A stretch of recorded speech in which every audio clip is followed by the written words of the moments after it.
everyone, it is Sunday evening now, 7:15 in the evening on the 26th of July 2020.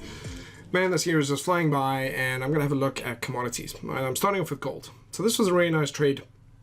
We looked back week before last, and we had a very nice move. Last week I spoke about the idea that although this was a strong level, and we historically 1900 is kind of where we are now, it's heading towards those all-time highs. So let's see our highest point now, 1906, and our highest point going back to September 2011 being 1921. Okay, so we're close.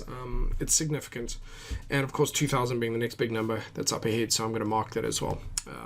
First of all, the daily is now definitely overextended. That is a factor. The weekly is now overextended by a significant margin, historically speaking, and the monthly is absolutely overextended.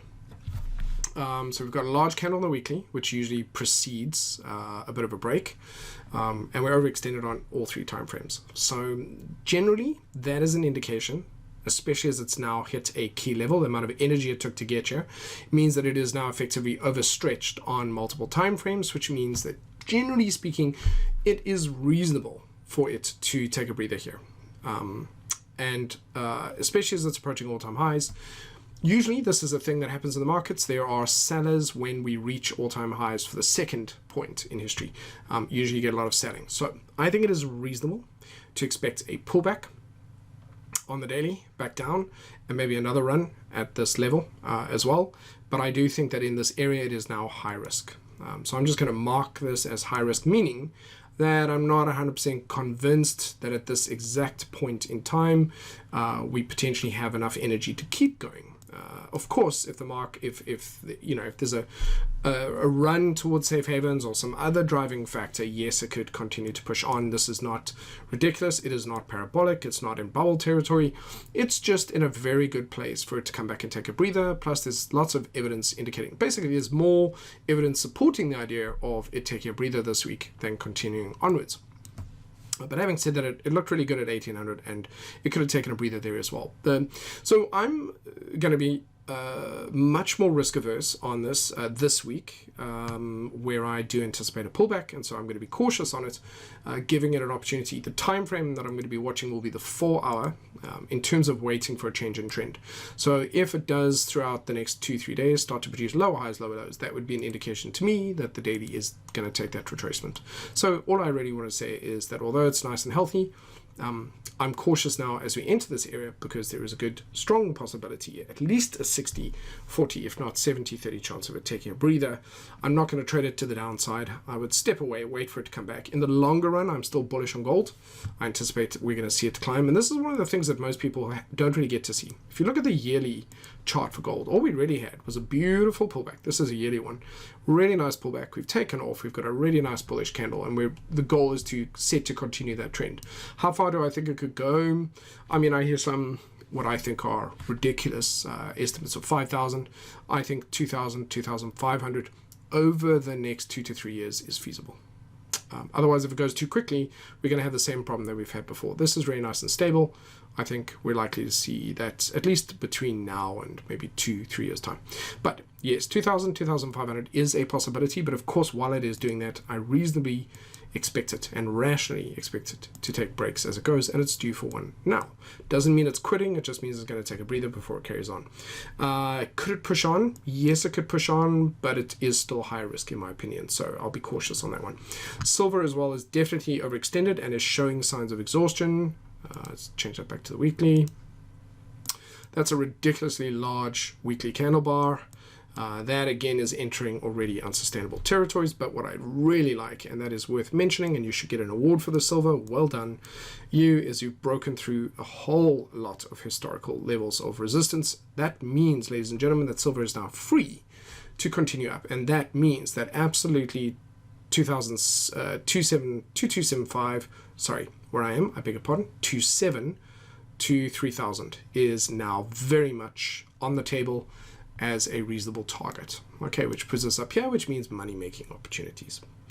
I'm throwing in high-grade copper. It's hitting a key level at the moment, showing a bit of exhaustion. It is overextended on the weekly. The daily is now kind of produced a double top at a round number. So again, it has a similar issue. A weekly pullback down towards these levels here, towards these key levels, makes the most sense. Right, let's have a look at crude oil, I beg your pardon. As I kind of said last week, it just didn't look as bullish, as keen, or as enthusiastic because of the area it's in, and that there is still, and this is always going to be the case until we either get above it or we get below it. This area is still an area where oil is likely to change direction. It is very weak at the moment. And the key reasoning for this is there just aren't really enough buyers at this point, because they're like me. They're sitting on the sidelines waiting to have other traders confirm that the trend will pick up momentum and then jump on board and then trade it up to 5,000. So they're basically doing the same thing.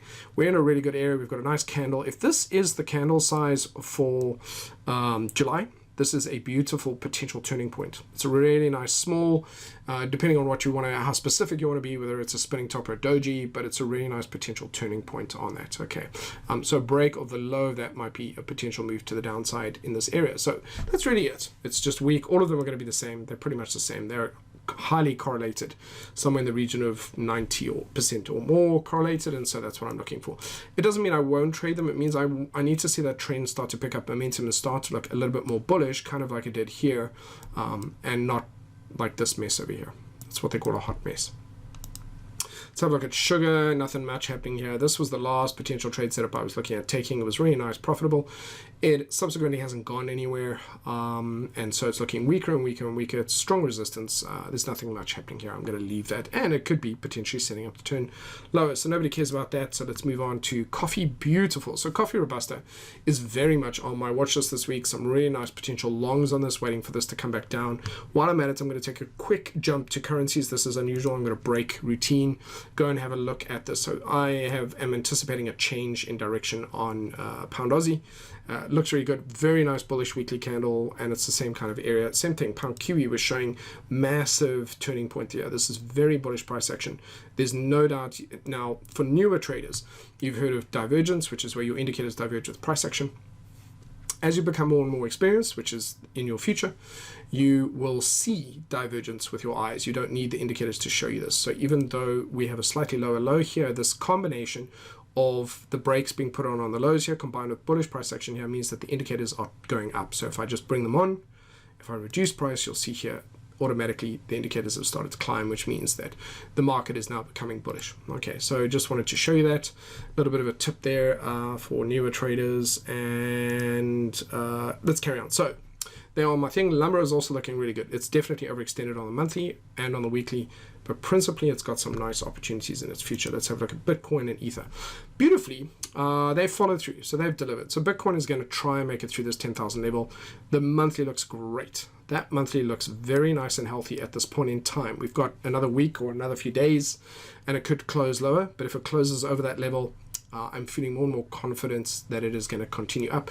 And remember then that means the next level we're looking at is 12,000 and 14,000. So that's pretty cool. Ethereum, Ether, is the stronger of the two. It's one of the things that I like about it. It is the stronger of the two, and I am focusing a lot more on this. I've actually highlighted what my trading plan on this is, and already, so there were two potential ways it could have bounced back down below 280 and then broken through and then carried on. It has instead gone for option number one, which is break above, retest, and probably a climb. So that's what I look for. Now, there's a definite correlation in general between commodities as well, the commodities, the cryptocurrencies, the digital commodities, the oils, and gold. So when we had the big drop in February, March this year, everything dropped. The US markets dropped, the global indices dropped, the commodities dropped, and that included cryptos. They all dropped same time, quite big drops. And so I see a similar correlation here where I'm seeing the commodities all climb together. So golds, oils, and cryptos, even though they're not the same per se, they are seen as potential investment assets and instruments by the same people. So the same kind of money just going into those markets. So I'm pretty happy with the way these are going. I am bullish on them up to 350 at least on Ether. I like it. I prefer it to Bitcoin at the moment. It has a stronger trend. That is not always the case. 3 months from now or 6 months from now, they could have swapped and Bitcoin could just be leading. But between the two of them, they generally lead the other cryptos, and so this is looking pretty good. And so the future of this is pretty much on its way up now. I don't anticipate that we will see necessarily. We'll have to get past these highs, but I don't really know when we'll next see these come back below this level. Maybe never. So we'll see how that goes. But we're definitely entering an area where we're likely to see history kind of taking place in terms of them probably now almost never returning to these levels. We'll see how that goes. Anything is possible, of course, but this is where I suspect that if anything, cryptos are becoming more widely used and more entrenched in society as kind of government instability is on the rise and corruption's on the rise, so on and so forth. There are more and more reasons why this is likely to stay, and therefore it is not likely to head down. It's not a resource like gold per se, and so it's not necessarily going to go up and down in that way, but its use is going to increase, therefore its demand is going to increase. Okay, thank you very much. Excuse me, thank you very much. Have a great week.